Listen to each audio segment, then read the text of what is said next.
बहुत से लोग ऐसे बैठे हैं कि जिन्होंने कुंडलिनी का जागरण और उसकी विशेषताओं से पूर्णतः अपने जीवन को प्रफुल्लित किया हो, और आप लोग सभी इस प्रकार इस चीज को पा सकते। आप में कोई कमी नहीं, कोई कमी नहीं।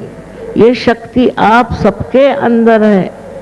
आपने कुछ भी किया हो, आपने कोई भी गलत काम किया हो, आप परमात्मा के विरोध में भी खड़े हो, चाहे जो भी किया हो, ये कुंडलिनी तो अपनी जगह बैठी हुई है।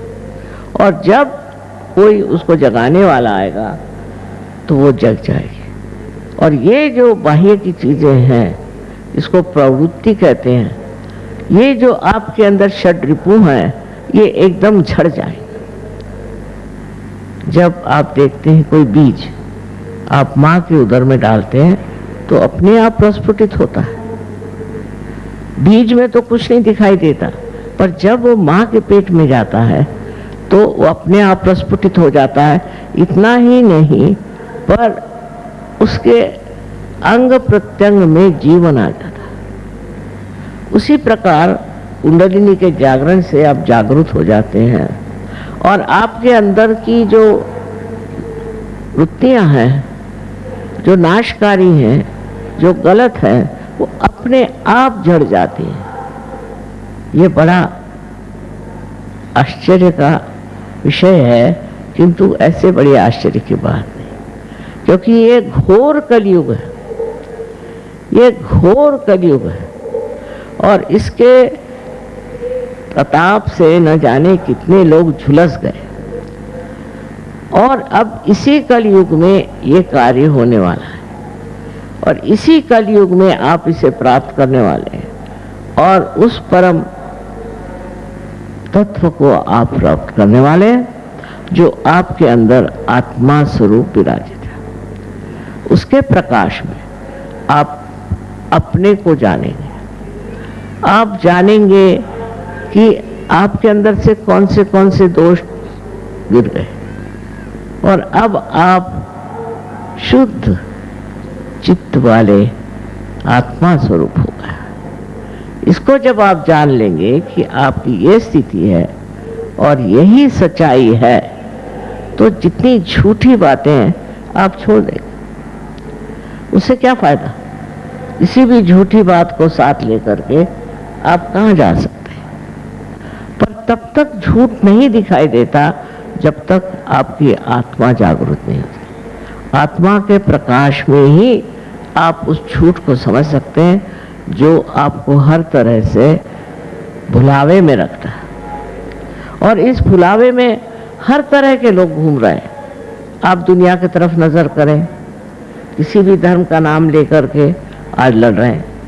अरे भाई, जब धर्म है, जब एक ही परमात्मा है, तो लड़ क्यों रहे हो? पर इस तरह के भुलावे तैयार हो जाते हैं, दिमागी जमा खर्च ऐसा बन जाता है और उसको लोग अपना लेते हैं। उसका कारण यही है कि उनकी समझ में अभी प्रकाश नहीं। जब कुंडलिनी का जागरण होता है तो आपका संबंध उस परम चैतन्य की शक्ति से हो जाता है और ये संबंध बड़ा माना हुआ। आइंस्टीन जैसे इतने बड़े साइंटिस्ट ने यह कहा है कि जब आपका संबंध टॉर्शन एरिया उसको कहते होता है, तो अकस्मात ऐसी चीजें होती हैं, इस तरह से आप शांत चित्त हो जाते हैं कि उस शांत चित्त में न जाने कितनी उपलब्धियां होती हैं और कितने तरह के नए नए आपको प्रयोग मिलते हैं और नई नई उपलब्धियां होती हैं। ये सारी चीजें होते हुए भी जब लोग बार बार जग कर सो जाते हैं और सोकर फिर जगते हैं, ऐसी भी दशा चलती है।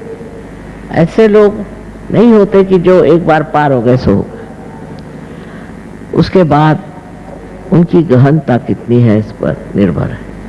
अगर आप गहन हैं तो ये चीज आपके अंदर जब जागरूक होती है तो उसका बड़ा गहन अनुभव होता है।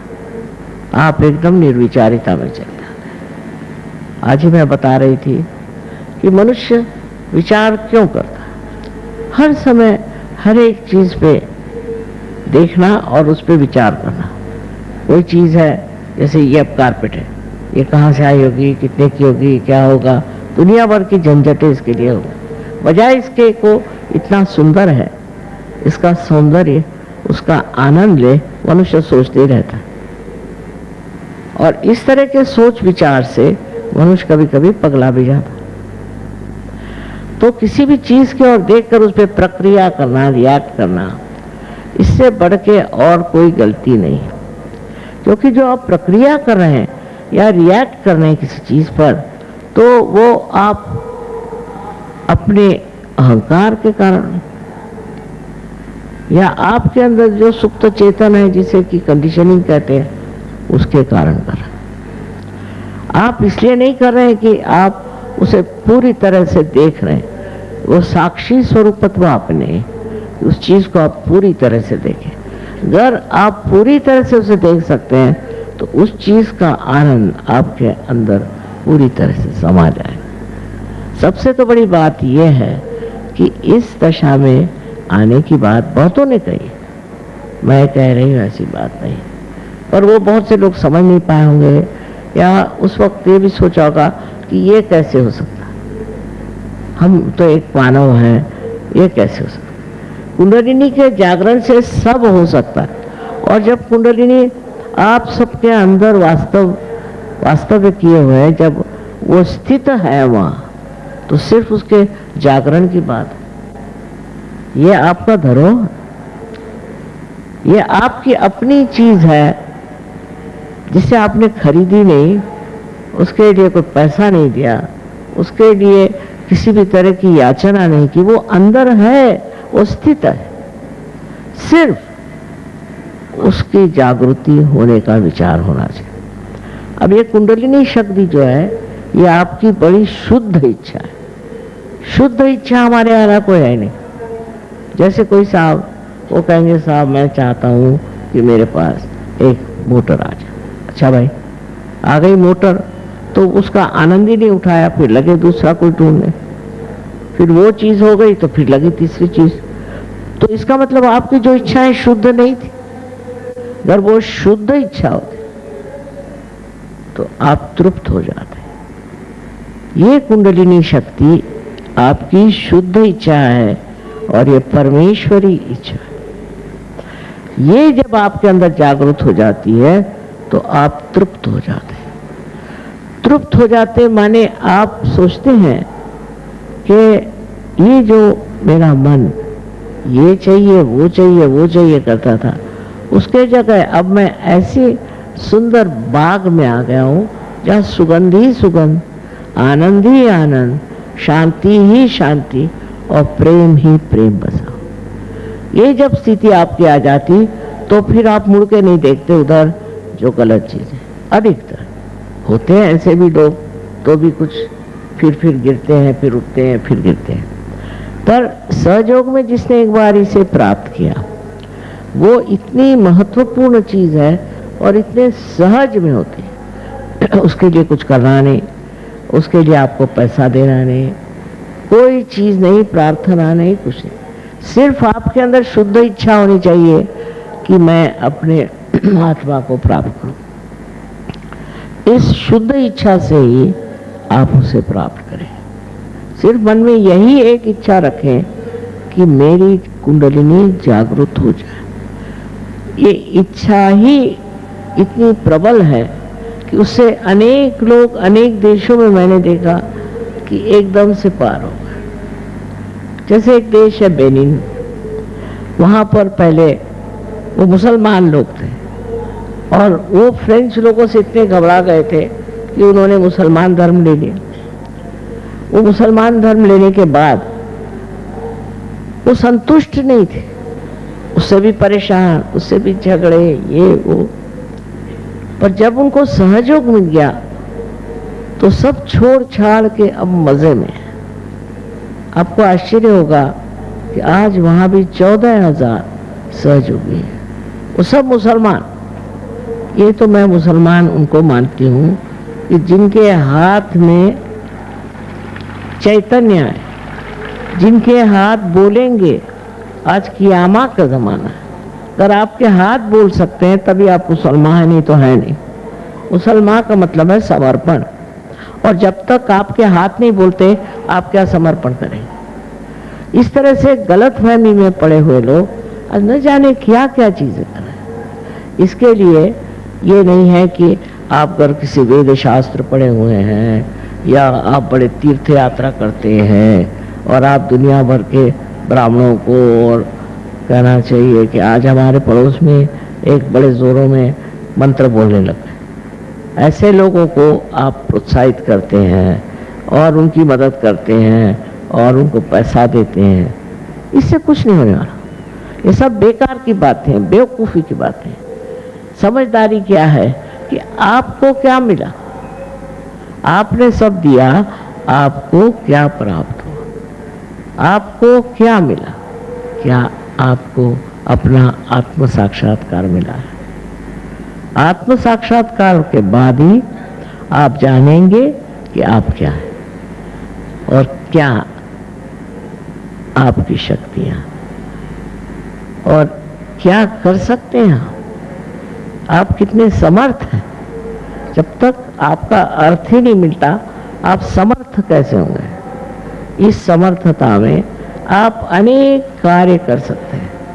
मैं तो इतने आश्चर्य नहीं हूँ कि परदेश में जब मैं रहती हूँ तो ये परदेसी, इन्होंने तो कभी कुंडलिनी का नाम भी नहीं सुना, पर जब से पार हो गए तो न जाने क्या क्या चमत्कार कर रहे हैं दुनिया भर की चीज़ों में।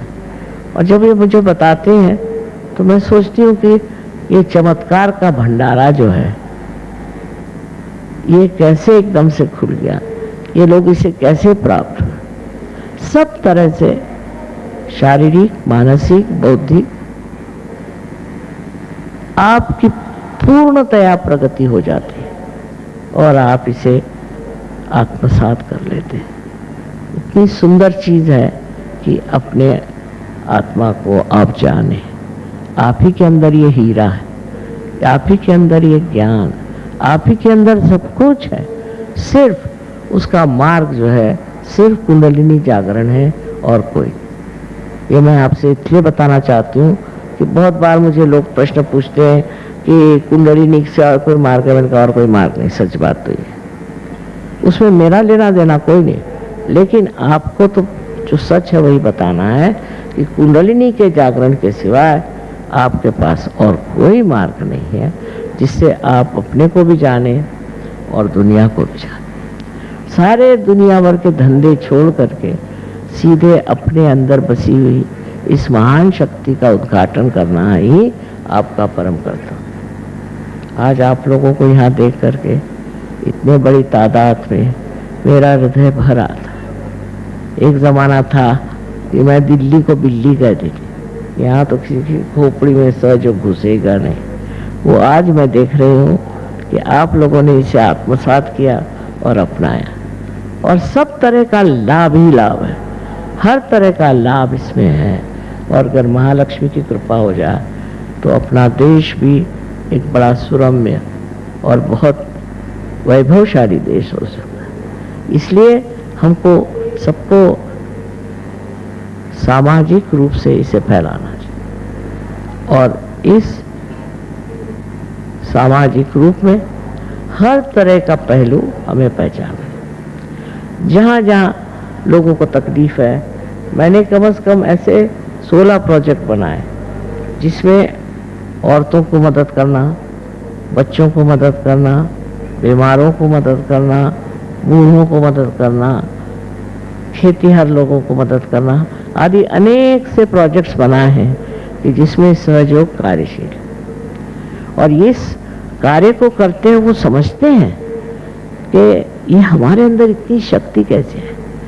हम रोगों को ठीक करते हैं, पागलों को ठीक करते हैं और सबको व्यसन से छुड़ाते हैं। ये सब शक्तियाँ हमारे अंदर कैसे है। ये शक्ति आपके अंदर आने का एकमेव साधन है, वो है कुंडलिनी का जागरण, और उसको जागरूक रखना चाहिए। इधर उधर भटकने वाले लोगों को ये ठीक है कि वो एक जगह ज़रा रुक जाएं और देखें कि आप हैं कौन, आप कितनी महान वस्तु, आप में कितना सामर्थ्य और उसे आप किस तरह से इस्तेमाल करना चाहते हैं। मुझे पूर्ण आशा है कि अगले वक्त मैं जब आऊं तो इससे भी दूने लोग यहाँ रहेंगे। इतना ही नहीं, वो लोग कार्यान्वित सहयोग में उसको पा करके आपको संन्यास लेने की जरूरत नहीं, हिमालय पर जाने की जरूरत नहीं, यही समाज में रह करके सहयोग को फैलाना है और इस तरह से विश्व में एक विशेष सहज समाज बनाना है। और इस